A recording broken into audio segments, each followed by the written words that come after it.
New tonight, credit card skimmers found at Dollar General's in Delaware. We'll tell you which locations they were at straight ahead. Plus, the Stanley Cup Finals coming down to tonight, Game 7. We'll have highlights and a full update coming your way later on in sports. Another day that Salisbury got to 90. The heat wave is still in effect. It was nice to get a break, though, from some of the high heat today. That all's coming back. Plus, looking at our next shot for some much-needed rain. Well, good evening, Delmarva, and thanks so much for being with us tonight. I'm Rob Petrie. WMDT News at 10 here on the CW starts right now. Delaware shoppers should be on the lookout after credit card skimming devices were found at multiple Dollar General stores. WMDT's Chris Brunk has the details.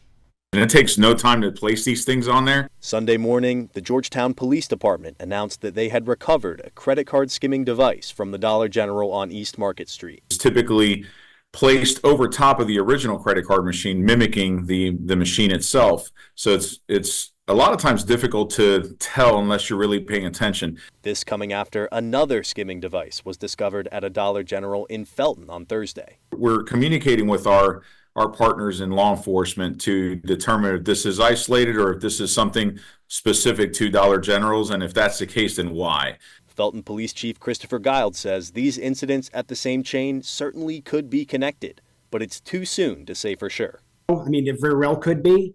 A lot of times, that is the case, but it's really too early in this investigation to be able to determine that right now.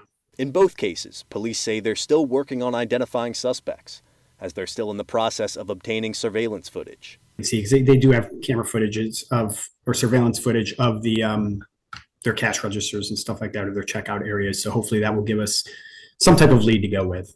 Lieutenant Joel Diaz of the Georgetown Police Department says these cases of fraud can be difficult to track because it might not show itself right away. So the complexity is 6 months from now, customers get fraudulent information on their accounts and they don't know when or where or how it happened. Now, WMDT News has reached out to Dollar General for comment, but we have not heard a response.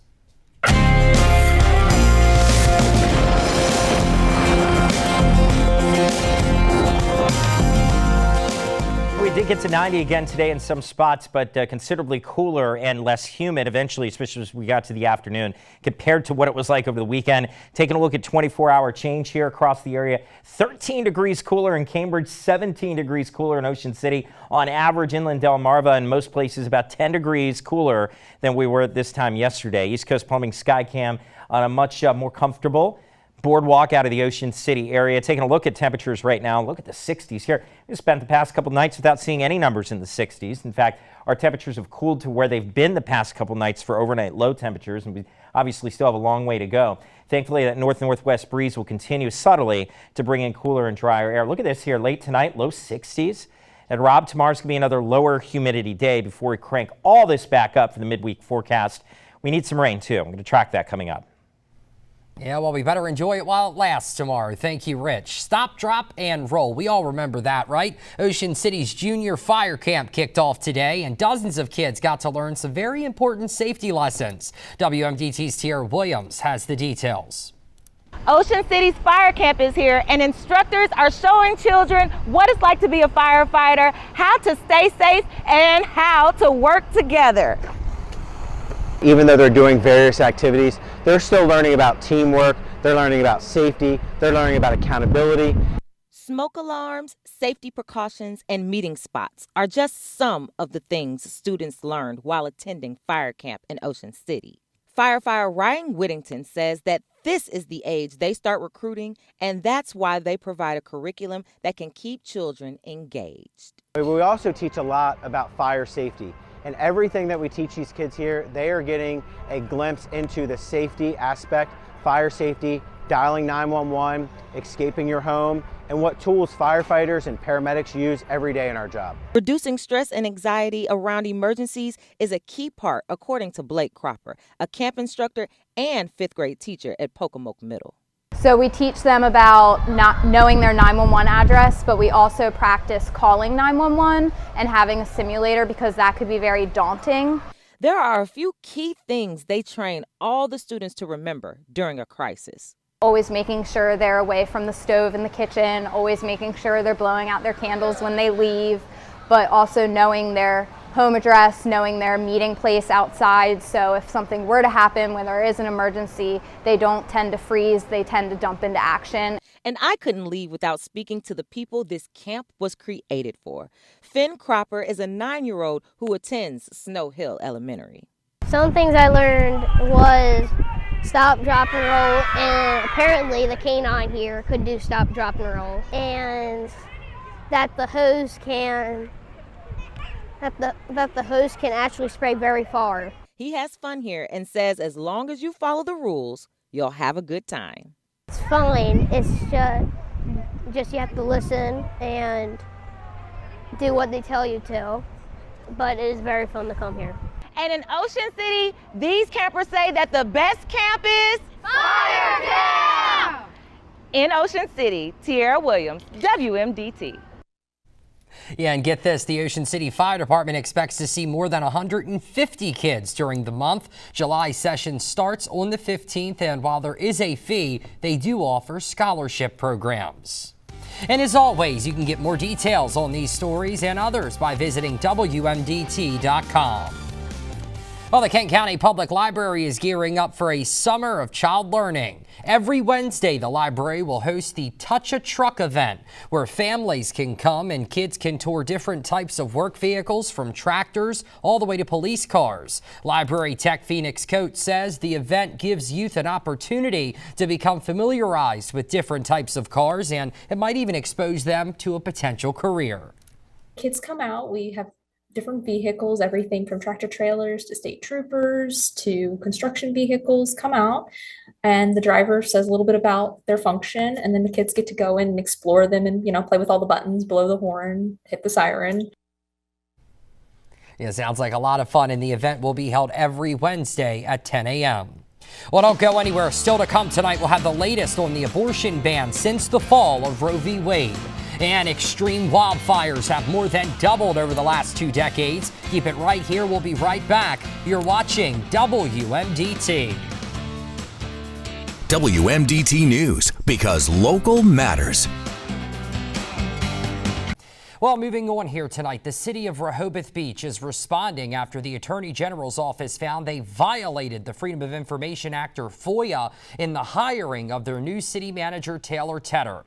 Now, this comes after a group of 40 residents called on the AG's office for answers as to how the city of Rehoboth Beach's mayor and commissioners were able to reach a consensus to hire Tedder.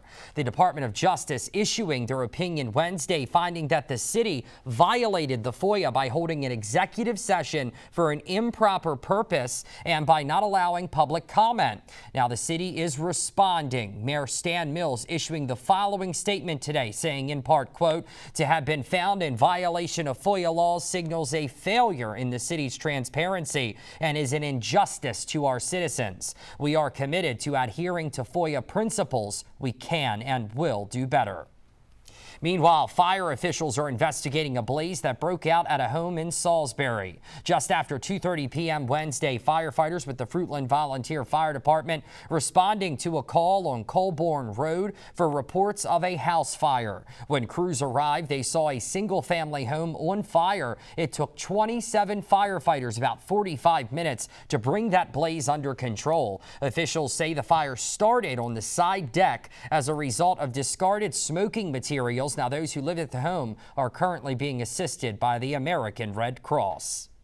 Well, Ocean City police also need help with identifying theft suspects. Police say it's the group you see here on your screen that walked out on a $250 check at a restaurant in the area of 64th Street. Now, restaurant employees say there were 8 people in the group, some of which were in their late teens to their early 20s. They also said that the group used the name Ray when they checked in. If anyone can identify any of the suspects you see in that photo there on your television screen, contact police at 410-520-5136.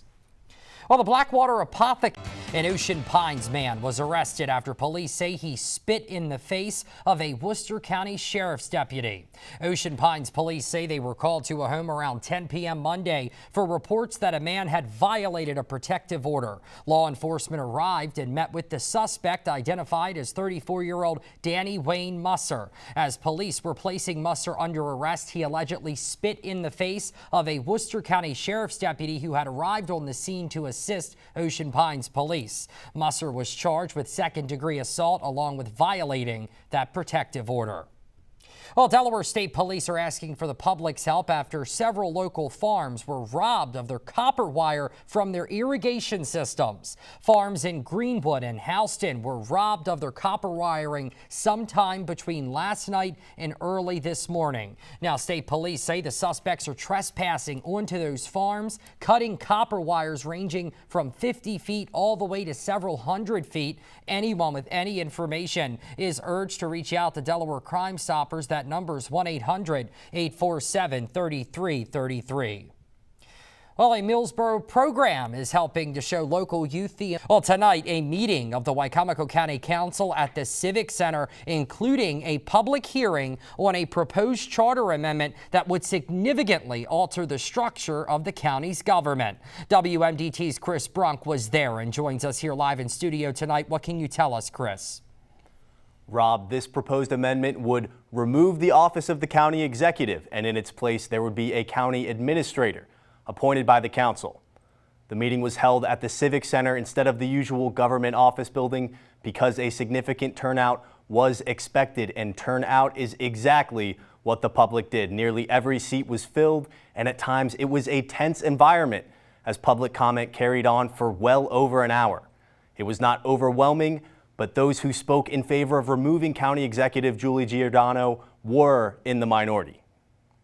So it really doesn't fit for a smaller county to have this form of government, and we've seen it now. We've elected 3 county executives, and the experience has not been good under any of them. Included in the dozens of residents who got up to speak were business owners, a veteran, and even a middle school girl who all felt their voices needed to be heard. At one point, County Executive Giordano herself stepped to the microphone and addressed the council directly.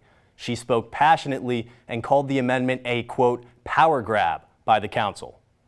You know, there is a difference in personality, you know what I mean? And there is this struggle for power on both sides. They're so hyper-focused on that office as opposed to being hyper-focused on their citizens. Giordano said in her public comments and reiterated to me that if the executive office is ultimately dissolved, she would absolutely run for a seat on the council. Live in studio, Chris Brunk, WMDT. Back to you, Rob. Yeah, great reporting there, Chris. Thank you. And if the council does end up moving forward with the charter amendment, it would appear on the ballot for voters in the general election this November. Well, Salisbury residents, or restaurants, I should say, are getting a golden opportunity to showcase their delicious dishes today. It's all part of a special event organized by the Salisbury Area Chamber of Commerce. My co-anchor Rob Petrie is live at that event right now. Rob, how's it going out there? Yeah, thanks so much, Hannah. We are live at the 15th annual Taste of the Town event here in Salisbury. And I got to tell you, I'm so excited. It smells so good in here. There's a ton of restaurants that are vying for recognition and cash prizes. And among them is JoJo's Family Restaurant. And I have here with me Duran, who is their executive manager. And as I understand it, Duran, you have something for me to try. What is it? The best cream of crab on the shore. Oh, now everyone who watches our station knows I love me some anything crab. I love, and so okay, let's see here now. Now this looks like a shot, but it's not. It's crab soup, but I'm gonna take it like one. Let's see. You see it? Oh, you can taste the lump of the crab meat in it. Absolutely delicious. And here's what's cool. In the next half hour, I'm going to be trying what from JoJo's? The best on the shore colossal crab cakes. I couldn't ask for anything more. Until then, I'm Rob Petrie reporting here live in Salisbury at the Taste of the Town event. Hannah, back to you. All right, Rob, thank you. You better bring me back some of that food. Taste of the Town is one of the most highly attended chamber events of the year and is open to the public. Well, Chelsea's Fight is hosting a basket raffle benefit to raise proceeds for Chelsea Townsend's medical care. Chelsea is a 29-year-old Eastern Shore native. In December of 2023, she was diagnosed with breast cancer. Chelsea's Fight is looking for local businesses and community members to donate items for that raffle. The event will take place April 27th at the Caroline County Yacht Club. Chelsea Townsend says how the event is important to her. This is important to me. I really just want to get awareness out there. I think it's really important, to do your regular exams for women, check their breasts, make sure there's no lumps. Just talk to your doctor about your family history, get genetic testing done. Yeah, very important effort there. And to donate items for that raffle, contact Zachary Eldridge at 410-443-6229. And the Let's Do Lunch Arts event is coming up. The annual luncheon will color your world, color your day, and color your heart with art. The luncheon is expected to bring in people from across the shore. You can expect to see different art and a live performance and much more. Salisbury-Wicomico Arts Council Executive Director Therese Hamilton says the art performances will be plentiful. It's an event that you don't want to miss. We'll have talks and awards. It is so wonderful. You literally have an art performance every minute of the time you're there, and enjoy a wonderful lunch. The event takes place Thursday, June 20th from 11 a.m. to 1 p.m. It's at the Elegant Dove Point Ballroom in Salisbury, and tickets are currently available for purchase for $35 on their website. Well, with the start of May comes Motorcycle Awareness Month. The Maryland Department of Transportation, the Motor Vehicle Administration, and other partners kicked off the month aimed at promoting safety and awareness on the road when it comes to motorcycles. Now, more than 70 motorcyclists and passengers are killed in crashes every year in Maryland, and it's this reality that really stresses the need for increased awareness, all in an effort to save lives. And really, it's about promoting awareness, not only the motorcycle rider, but also the driver, and making sure that we're all looking out for each other. We know that approximately 80% of our motorcycle-related fatalities happen between May and October. So this is a very dangerous time, obviously. And, following some simple tips, we can all look out for each other and arrive home safely. Yeah, and get this, state highway officials also report that along with those fatalities, close to 1,000 riders and passengers are injured every year in the state of Maryland. Well, the town of Laurel will be hosting the 3rd annual Paint Laurel Plen event on Saturday, May 11th. The event will be hosted outdoors along the banks of the Broad Creek River in Jurassic Park. Attendees can watch artists paint and then purchase some of that artwork. Everyone is encouraged to get there early to make their purchases. Event organizer Ed Lewandowski tells us why everyone should come out and join in on all of the fun this weekend. Well, we are the only plein air painting competition in Sussex County, Delaware, and it's a great opportunity to watch art in action. I mean, where else can you go other than a studio, walk up, watch an artist paint live, and then have a chance to buy that art during an art walk? Yeah, sounds pretty cool, right? And over the past 2 years, more than $6,000 in framed artwork has been sold. Now, that event will run from 7 a.m. until 1:30 p.m. News tonight comes from the Salisbury Fire Department. That's right. The Salisbury Fire Department crews assisted animal control with the extrication of a kitten from the motor compartment of a vehicle in the parking lot of FedEx. This is really awesome news here. Glad to hear that the kitten is totally safe. These guys there doing the good work there, and on such a hot day in that pavement there too. So really cool to save the kitten there. Talk about being in the right place at the right time. Yeah, absolutely. Yeah. And as always, we want to hear about your good news. Just send us an email, newsroom@WMDT.com. News tonight comes from Federalsburg, Maryland. That's right. The owner of Harlem's Restaurant helped a family he saw in town standing in blistering heat. He invited the family to the restaurant to feed and hydrate them for free.